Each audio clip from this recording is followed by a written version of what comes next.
Assalamualaikum warahmatullahi wabarakatuh. Alhamdulillahi rabbil alamin wa bihi nasta'in ala umuri dunya waddin. Wassalatu wassalamu ala asyrafil anbiya'i wal mursalin wa ala alihi wa sahbihi ajma'in.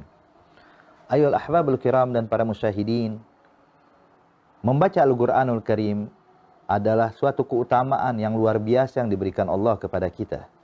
Surat yang diberikan Allah kepada kita agar bisa kita pahami apa yang diperintahkan Allah dan apa yang dilarang oleh Allah. Dan sudah sepatutnya bagi kita untuk memperbanyak daripada membaca Al-Quran. Dan kita ulang-ulang. Subhanallah, orang-orang yang mengulang membaca Al-Quran tidak akan pernah ada kata bosan sama sekali. Sebagaimana disebutkan oleh seorang ulama menyatakan tentang Al-Quranul Karim, kalamun qadimun la yumalu sima'uhu. Kalamun qadim, firman Allah yang qadim, la yamal, tidak akan membosankan orang yang mendengar dan mengulanginya berulang kali. Seperti contoh kita membaca surah Al-Fatihah setiap kali dalam salat 5 waktu. 17 kali paling minimal kita membaca surah Al-Fatihah. Apakah pernah ada kata bosan? Kita membaca surah-surah daripada Al-Quran tidak akan pernah bosan. Selalu kita ulang dan kita akan merasakan kenikmatan yang luar biasa. Apalagi orang-orang yang melazimkan membaca Al-Quran sampai kalau seandainya dia lupa memohon kepada Allah, lupa bermunajat kepada Allah karena asik membaca Al-Quran sampai tidak ada waktu buat munajat kepada Allah Subhanahu wa taala, maka mereka adalah orang-orang yang dijanjikan mendapatkan apa yang mereka inginkan lebih daripada apa yang diberikan Allah Subhanahu wa taala kepada orang yang memohon kepadanya. Sebagaimana disebutkan di dalam hadis qudsi, Allah berfirman, yaqulullahu ta'ala, man syaghalahu zikri wa tilawatu kitabi an mas'alati a'taituhu afdal ma'uti sa'ilin.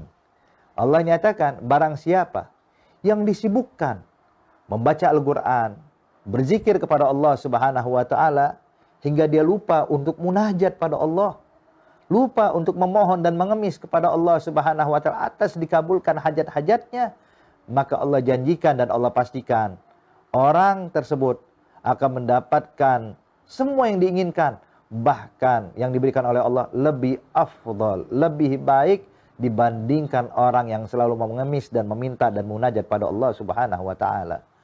Dan juga untuk menentukan kebersihan hati seseorang, itu juga bisa dinilai dengan bagaimana hubungannya dengan Al-Quran. Sayyidina Utsman bin Affan, Amirul Mukminin, Sahabiyul Jalil, Dzunurain, sahabat yang dekat dengan Rasulullah sallallahu alaihi wasallam, beliau pernah menyatakan dalam ucapan beliau, "Lau tahura qalbul insan masyabi'a min tilawatil Qur'an." Dinyatakan, kalau hati seseorang sudah bersih, maka dia tidak akan pernah kenyang daripada membaca Al-Quran. Ketika dia membaca Al-Quran, dia ulang lagi, ditambahkan lagi. Ini menunjukkan kebersihan hati seseorang. Tapi jikalau dia sudah merasa kenyang daripada membaca Al-Quran, sedikit dia baca Quran, kemudian sudah merasa cukup dengan membaca Al-Quran, menunjukkan masih ada kotoran dan kerusakan di dalam hati kita.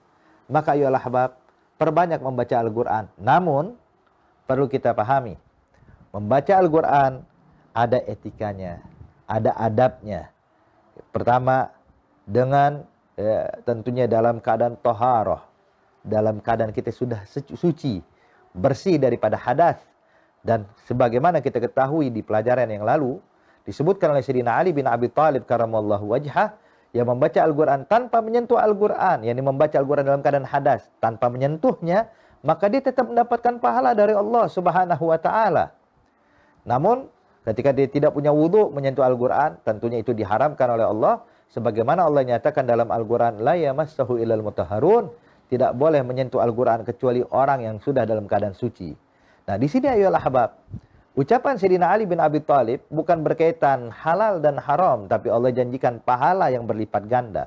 Namun, tetap etika kita, adab kita, sopan santun kita kepada Allah, membaca surat yang datang dari Allah untuk kita sebagai hamba-hambanya, hendaknya kita sudah dalam keadaan bersuci, memakai pakaian yang bagus menutup aurat, kalau bisa juga memakai wangi-wangian, duduk ya, menghadap ke arah kiblat, dan kita membaca Al-Quran. Walaupun ini semua bukan hal yang wajib, bukan suatu keharusan, tapi ini semuanya bisa menambahkan nilai dan kualitas daripada bacaan Al-Quran yang kita baca.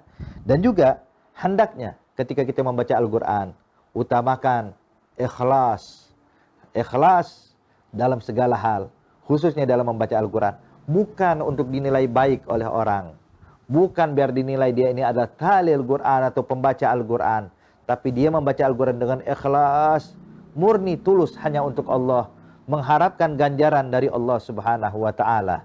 Dan juga sangat dianjurkan ketika kita membaca Al-Quran, membaca dengan tadabbur, dengan tafahum, dengan tartil, perlahan, bukan yang penting khatam, tapi dengan perlahan, berikan makharijul huruf pada tempatnya, yang tasydid dibaca tasydid, yang panjang dibaca panjang, yang pendek dibaca pendek, sehingga kita membaca Al-Quran sebagaimana yang diturunkan Allah kepada Nabi besar Muhammad sallallahu alaihi wasallam dengan penuh adab dan santunnya kita. Insya Allah ini akan lebih besar pengaruhnya bagi orang-orang yang membaca Al-Quranul Karim. Semoga Allah Subhanahu wa Ta'ala membimbing kita, memberikan taufik dan hidayah bagi kita semuanya, sehingga bisa membaca Al-Quran sebagaimana mestinya dan mendapatkan ganjaran dari Allah sebaik-baiknya. Amin ya rabbal alamin. Wassalamualaikum warahmatullahi wabarakatuh.